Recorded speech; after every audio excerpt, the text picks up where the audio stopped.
ओम श्री गणेशाय नमः। ओम नमः शिवाय। तारक पुत्रों के प्रभाव से संतप्त हुए देवों की ब्रह्मा के पास करुण पुकार। ब्रह्मा का उन्हें शिव के पास भेजना। शिव की आज्ञा से देवों का विष्णु की शरण में जाना और विष्णु का उन दैत्यों को मोहित करके उन्हें आचार भ्रष्ट करना। सनत कुमार जी कहते हैं, महर्षि, तदंतर तारक पुत्रों के प्रभाव से दग्ध हुए इंद्रादि सभी देवता दुखी हो परस्पर सलाह करके ब्रह्मा जी की शरण में गए। वहाँ संपूर्ण देवताओं ने दीन होकर प्रेम पूर्वक पितामह को प्रणाम किया और अवसर देखकर उनसे अपना दुखड़ा सुनाते हुए कहा। देवता बोले, धात, त्रिपुरों के स्वामी तारक पुत्रों ने तथा मायासुर ने समस्त स्वर्गवासियों को संतप्त कर दिया है। ब्रह्मा, इसलिए हम लोग दुखी होकर आपकी शरण में आए हैं। आप उनके वध का कोई उपाय कीजिए जिससे हम लोग सुख से रह सकें। ब्रह्मा जी ने कहा, देवगणों, तुम्हें उन दानवों से विशेष भय नहीं करना चाहिए। मैं उनके वध का उपाय बतलाता हूँ। भगवान शिव तुम्हारा कल्याण करेंगे। मैंने ही इन दैत्यों को बढ़ाया है, अतः मेरे हाथों इनका वध होना उचित नहीं। साथ ही त्रिपुर में इनका पुण्य भी वृद्धिगत होता रहेगा। अतः इंद्र सहित सभी देवता शिवजी से प्रार्थना करें। वे सर्वाधीश यदि प्रसन्न हो जाएंगे तो वे ही तुम लोगों का कार्य पूर्ण करेंगे। सनत कुमार जी कहते हैं, व्यास जी, ब्रह्मा जी की ऐसी वाणी सुनकर इंद्र सहित सभी देवता दुखित हो उस स्थान पर गए जहाँ वृषभ ध्वज शिव आसीन थे। तब उन सब ने अंजलि बांधकर देवेश्वर शिव को भक्तिपूर्वक प्रणाम किया और कंधा झुकाकर लोकों के कल्याणकर्ता शंकर का स्तवन किया। मुने, इस प्रकार नाना प्रकार के दिव्य श्रोत्रों द्वारा त्रिशूलधारी परमेश्वर की स्तुति करके स्वार्थ साधन में निपुण इंद्रादि देवताओं ने दीन भाव से कंधा झुकाए हुए हाथ जोड़कर प्रस्तुतः स्वार्थ को निवेदन करना आरंभ किया। देवताओं ने कहा, महादेव, तारक के पुत्र तीनों भाइयों ने मिलकर इंद्र सहित समस्त देवताओं को परास्त कर दिया है। भगवान, उन्होंने त्रिलोकी को तथा मुनीश्वरों को अपने अधीन कर लिया है और संपूर्ण सिद्ध स्थानों को नष्ट भ्रष्ट करके सारे जगत को उत्पीड़ित कर रखा है।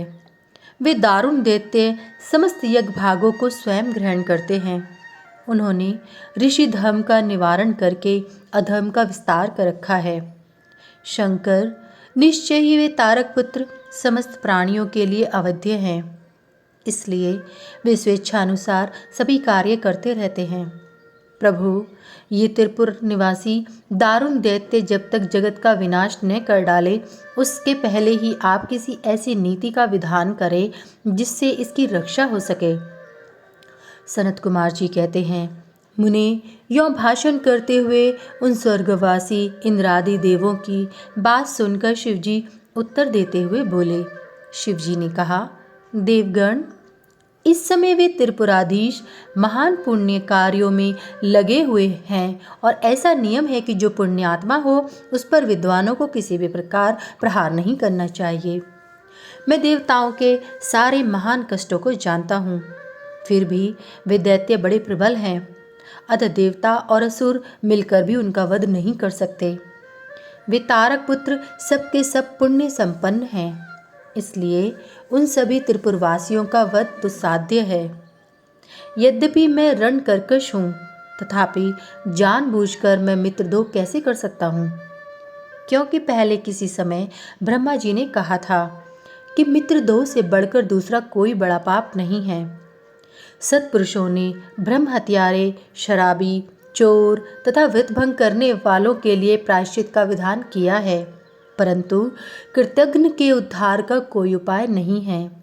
देवताओं, तुम लोग भी तो धर्मज्ञ हो, अतः धर्म दृष्टि से विचार कर तुम ही बताओ कि जब वे दैत्य मेरे भक्त हैं तब मैं उन्हें कैसे मार सकता हूँ। इसलिए अमरों, जब तक वे दैत्य मेरी भक्ति में तत्पर हैं तब तक उनका वध असंभव है। तथापि तुम लोग विष्णु के पास जाकर उनसे ये कारण निवेदन करो। तदंतर देवगण भगवान विष्णु के समीप गए और उनके द्वारा ऐसी व्यवस्था की गई जिससे वे असुर शैव सनातन धर्म से विमुख होकर सर्वथा अनाचार परायण हो गए। वैदिक धर्म का नाश होने से वहाँ स्त्रियों ने पतिव्रत धर्म छोड़ दिया। पुरुष इंद्रियों के वश में हो गए। यो स्त्री पुरुष सभी दुराचारी हो गए। देवराधन, श्राद्ध, यज्ञ, व्रत, तीर्थ, शिव विष्णु, सूर्य, गणेश आदि का पूजन, स्नान, दान आदि सभी शुभ आचरण नष्ट हो गए। तब माया तथा अलक्ष्मी उन पुरों में जा पहुंची। तब से प्राप्त लक्ष्मी वहां से चली गई। इस प्रकार वहां अधम का विस्तार हो गया।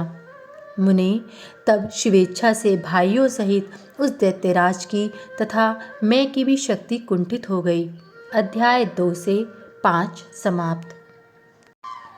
देवों का शिवजी के पास जाकर उनका स्तवन करना। शिवजी के त्रिपुर वध के लिए उद्यत न होने पर ब्रह्मा और विष्णु का उन्हें समझाना। विष्णु के बतलाए हुए शिव मंत्र का देवों द्वारा विष्णु द्वारा जप। शिवजी की प्रसन्नता और उनके लिए विश्वकर्मा द्वारा सर्वदेव में रथ का निर्माण। व्यास जी ने पूछा, सनत कुमार जी, जब भाइयों तथा पुरवासियों सहित उस दैत्यराज की बुद्धि विशेष रूप से मोह छिन्न हो गई, तब उसके बाद कौन सी घटना घटी? विभो, वह सारा वृतांत वर्णन कीजिए। सनत कुमार जी ने कहा, महर्षि, जब तीनों पुरों की पूर्वोक्त दशा हो गई, दैत्यों ने शिवार्चन का परित्याग कर दिया, संपूर्ण स्त्री धर्म नष्ट हो गया और चारों ओर दुराचार फैल गया। तब भगवान विष्णु और ब्रह्मा के साथ सब देवता कैलाश पर्वत पर गए और सुंदर शब्दों में शिव की स्तुति करने लगे। महेश्वर देव, आप परमोत्कृष्ट आत्मबल से संपन्न हैं। आप ही सृष्टि के कर्ता ब्रह्मा, पालक विष्णु और संहर्ता रुद्र हैं। पर ब्रह्म स्वरूप आपको नमस्कार है। यो महादेव जी का स्तवन करके देवों ने उन्हें साष्टांग प्रणाम किया। फिर भगवान विष्णु ने जल में खड़े होकर अपने स्वामी परमेश्वर का, शिव का मन ही मन स्मरण करके तन्मय हो दक्षिणा मूर्ति के द्वारा प्रकटित रुद्र मंत्र का 1.5 करोड़ की संख्या तक जाप किया। जब तक सभी देवता उन महेश्वर में मन लगाकर यों उनकी स्तुति करते रहे। देवों ने कहा, प्रभु, आप समस्त प्राणियों के आत्मस्वरूप कल्याणकर्ता और भक्तों की पीड़ा हरने वाले हैं। आपके गले में नीला चिन्ह है जिससे आप नीलकंठ कहलाते हैं। आप चित्रूप एवं प्रचेता हैं। आप रुद्र को हमारा प्रणाम है। असुर निकंदन, आप ही हमारी सारी आपत्तियों के निवारण करने वाले हैं। अतः सदा से आप ही हमारी गति हैं और आप ही सर्वदा हम लोगों के वंदनीय हैं। आप सबके आदि हैं और आप ही अनादि भी हैं। आप ही आनंद स्वरूप अव्यय हैं। प्रभु प्रकृति पुरुष के भी साक्षात सृष्टा और जगदीश्वर हैं। आप ही रजोगुण, सत्वगुण और तमोगुण के आश्रय से ब्रह्मा, विष्णु और रुद्र होकर जगत के कर्ता, भर्ता और संहारक बनते हैं। आप ही इस भवसागर से तारने वाले हैं। आप समस्त प्राणियों के स्वामी, अविनाशी वरदाता, वाङ्मय स्वरूप, वेद प्रतिपाद्य और वाचकता से रहित हैं। योग वेता योगी, आप ईशान से मुक्ति की याचना करते हैं। आप योगियों के हृदय कमल की कर्णिका पर विराजमान रहते हैं। वेद और संतजन कहते हैं कि आप परब्रह्म स्वरूप, तत्व रूप, तेजो राशि और परात्पर हैं। सर्व, आप सर्वव्यापी, सर्वात्मा और त्रिलोकी के अधिपति हैं। भव, इस जगत में जिसे परमात्मा कहा जाता है वह आप ही हैं। जगत गुरु, इस जगत में जिसे देखने, सुनने, स्तवन करने तथा जानने योग्य बताया जाता है और जो अणु से भी सूक्ष्म तथा महान से भी महान है, वह आप ही हैं। आप चारों ओर हाथ, पैर, नेत्र, सिर, मुख, कान और नाक वाले हैं। अतः आपको चारों ओर से नमस्कार है। सर्वव्यापिन, आप सर्वज्ञ, सर्वेश्वर, अनावृत और विश्वरूप हैं। आप विरूपाक्ष को सब ओर से अभिवादन है। आप सर्वेश्वर, भावाध्यक्ष, सत्यमय, कल्याणकर्ता, अनुपमेय और करोड़ों सूर्यों के समान प्रभावशाली हैं। आपको हम चारों ओर से दंडवत प्रणाम करते हैं। विश्वराध्य, आदि अंत शून्य, 26वें तत्व, नियमाक रहित तथा समस्त प्राणियों को अपने अपने कार्यों में प्रवृत्त करने वाले आपको हमारा सब ओर से प्रणाम है। आप प्रकृति के भी प्रवर्तक, सबके पितामह और समस्त शरीरों में व्याप्त हैं। आप परमेश्वर को हमारा नमस्कार है। श्रुतियाँ तथा श्रुति तत्व के ज्ञाता विज्ञजन आपको वरदायक, समस्त भूतों में निवास करने वाले स्वयंभू और श्रुति तत्वज्ञ बतलाते हैं। नाथ, आपने जगत में अनेकों ऐसे कार्य किए हैं जो हमारी समझ से परे हैं। इसलिए देवता, असुर, ब्राह्मण और अनन्य स्थावर जंगम भी आपकी स्तुति करते हैं। शंभो, त्रिपुरवासी दैत्यों ने हमें प्राय नष्ट सा कर डाला है, अतः आप शीघ्र ही उन असुरों का विनाश करके हमारी रक्षा कीजिए, क्योंकि देववल्लभ हम देवों के एकमात्र आप ही गति हैं। परमेश्वर, इस समय वे आपकी माया से मोहित हो गए हैं, अतः प्रभु वे भगवान विष्णु द्वारा बताई हुई युक्ति के चक्र में फंसकर सारा धर्म कर्म छोड़ बैठे हैं।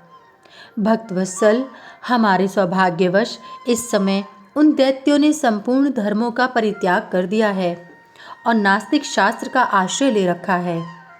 शरणदाता, आप सदा से देवताओं का कार्य करते आए हैं, इसलिए आज भी हम लोग आपके शरणापन्न हुए हैं। अब आपकी जैसी इच्छा हो वैसा कीजिए।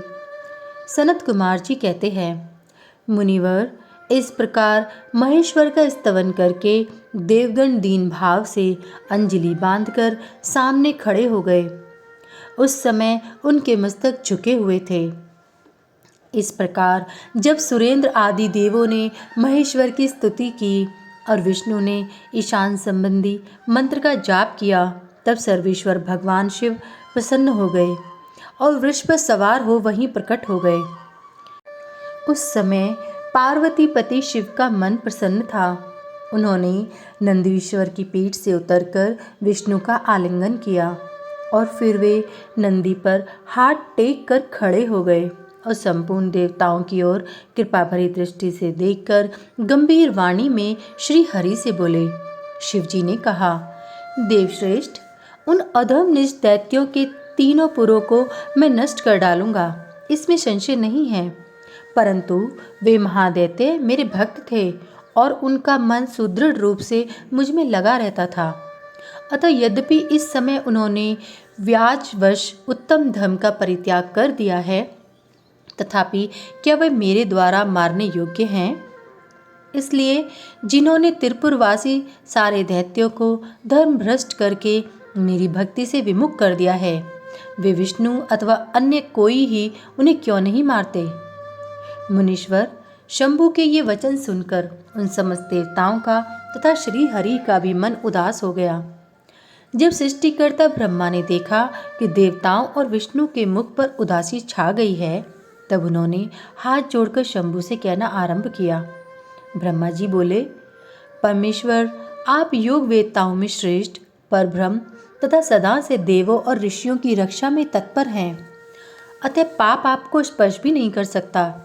साथ ही आपके आदेश से ही उन्हें मुंह में डाला गया है। इसके प्रेरक तो आप ही हैं। इस समय अवश्य ही उन्होंने अपने धर्म का परित्याग कर दिया है और वे आपकी भक्ति से विमुख हो गए हैं, तथापि आपके सिवा दूसरा कोई उनका वध नहीं कर सकता। देवों और ऋषियों के प्राण रक्षक महादेव, साधुओं की रक्षा के लिए आपके द्वारा उन मलेच्छों का वध उचित है। आप तो राजा हैं, अतः राजा को धर्मानुसार पापियों का वध करने से पाप नहीं लगता। इसलिए इस कांटे को उखाड़कर साधु ब्राह्मणों की रक्षा कीजिए। राजा यदि अपने राज्य तथा सर्वलोकाधिपत्य को स्थिर रखना चाहता हो, तो उसे अपने राज्य में व अन्यत्र भी ऐसा ही व्यवहार करना चाहिए। इसलिए आप देवगणों की रक्षा के लिए उद्यत हो जाइए, विलंब मत कीजिए। देव देवेश, बड़े बड़े मुनीश्वर, यज्ञ, संपूर्ण वेद शास्त्र में मैं और विष्णु भी निश्चय ही आपके प्रजा हैं। प्रभु, आप देवताओं के सार्वभौम सम्राट हैं। ये श्री हरि आदि देवगण तथा सारा जगत आपका ही कुटुंब है। अजन्मा देव श्री हरि आपके युवराज हैं और मैं ब्रह्मा आपका पुरोहित हूँ तथा आपकी आज्ञा का पालन करने वाले शुक्र राज कार्य संभालने वाले मंत्री हैं। सर्वेश, अन्य देवता भी आपके शासन के नियंत्रण में रहकर सदा अपने अपने कार्य में तत्पर रहते हैं। यह बिल्कुल सत्य है। सनत कुमार जी कहते हैं, व्यास जी, ब्रह्मा की ये बात सुनकर सुरपालक परमेश्वर शिव का मन प्रसन्न हो गया। तब उन्होंने ब्रह्मा जी से कहा। शिव जी बोले, ब्रह्मा, यदि आप मुझे देवताओं का सम्राट बतला रहे हैं तो मेरे पास उस पद के योग्य कोई ऐसी सामग्री तो है नहीं जिससे मैं उस पद को ग्रहण कर सकूं, क्योंकि न तो मेरे पास कोई महान दिव्य रथ है, न उसके उपयुक्त सारथी है, और न संग्राम में विजय दिलाने वाले वैसे धनुष बाण ही हैं कि जिन्हें लेकर मैं मनोयोग पूर्वक संग्राम में उन प्रबल दैत्यों का वध कर सकूं। यूं कहकर वे चुप हो गए। परंतु शिव जी को शीघ्र प्रस्तुत होते न देखकर समस्त देवता कश्यप आदि ऋषि अत्यंत व्याकुल तथा दुखी हो गए। तब भगवान श्री हरि ने उनसे कहा। भगवान विष्णु बोले, देवों तथा मुनियों, तुम लोग दुखी क्यों हो रहे हो? तुम्हें अपने सारे दुखों का परित्याग कर देना चाहिए। अब तुम सब लोग आदरपूर्वक मेरी बात सुनो। देवगण, तुम ही लोग विचार करो कि महान पुरुषों की आराधना सुख साध्य नहीं होती। मैंने ऐसा सुना है कि महदाराधन में पहले महान कष्ट झेलना पड़ता है। पीछे भक्त की दृढ़ता देखकर इष्ट देव अवश्य प्रसन्न होते हैं, परंतु शिव तो समस्त गणों के अध्यक्ष तथा परमेश्वर हैं। ये तो आशुतोष ही ठहरे। अतः पहले ओम का उच्चारण करके फिर नमः का प्रयोग करें, फिर शिवाय कहकर 2 बार शुभम का उच्चारण करें, उसके बाद 2 बार कुरु का प्रयोग करके फिर शिवाय नमः ओम जोड़ दें। ऐसा करने से ओम नमः शिवाय शुम शुम कुरु कुरु शिवाय नमः ओम यह मंत्र बनता है। बुद्धि विशारदो, यदि तुम लोग शिव की प्रसन्नता के लिए इस मंत्र का पुनः 1 करोड़ जप करोगे तो शिव जी अवश्य तुम्हारा कार्य पूर्ण करेंगे। मुने, प्रभावशाली श्री हरि ने जब यों कहा तब सभी देवता पुनः शिवराधन में लग गए। तत्पश्चात श्री हरि भी देवों तथा मुनियों के कार्य की सिद्धि हेतु शिव में मन लगाकर विशेष रूप से विधि पूर्वक जप में तत्पर हो गए।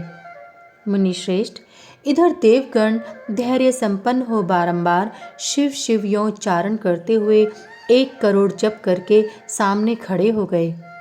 इसी समय स्वयं साक्षात शिव पूर्वोक्त स्वरूप धारण करके प्रकट हो गए और यों कहने लगे।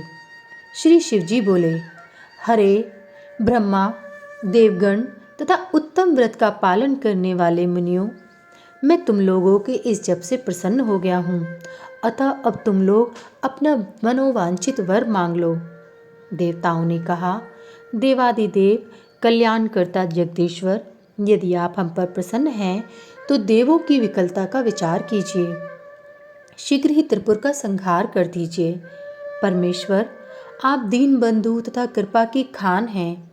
आपने ही सदा से हम देवताओं की बारंबार विपत्तियों से रक्षा की है, अतः इस समय भी आप हमारी रक्षा कीजिए। सनत कुमार जी कहते हैं, ब्रह्मा, तब ब्रह्मा और विष्णु सहित देवों की वह बात सुनकर शिव जी मन ही मन प्रसन्न हुए और पुनः इस प्रकार बोले। महेश्वर ने कहा, हरे ब्रह्मा, देवगण तथा मुनियों, अब त्रिपुर को नष्ट हुआ ही समझो। तुम लोग आदरपूर्वक मेरी बात सुनो और उसके अनुसार कार्य करो। मैंने पहले जिस दिव्य रथ, सारथी, धनुष और उत्तम बाणों को अंगीकार किया है वह सब शीघ्र ही तैयार करो। विष्णु तथा विधे, निश्चय ही तुम दोनों त्रिलोकी के अधिपति हो, इसलिए तुम्हें चाहिए कि मेरे लिए प्रयत्नपूर्वक सम्राट के योग के सारा उपकरण प्रस्तुत कर दो। तुम दोनों सृष्टि के सृजन और पालन कार्य में नियुक्त हो, अतः त्रिपुर को नष्ट हुआ समझकर देवताओं की सहायता के लिए ये कार्य अवश्य करो। यह शुभ मंत्र जिसका तुम लोगों ने जप किया है महान पुण्यमय तथा मुझे प्रसन्न करने वाला है। यह भक्ति मुक्ति का दाता, संपूर्ण कामनाओं का पूरक और शिव भक्तों के लिए आनंदप्रद है।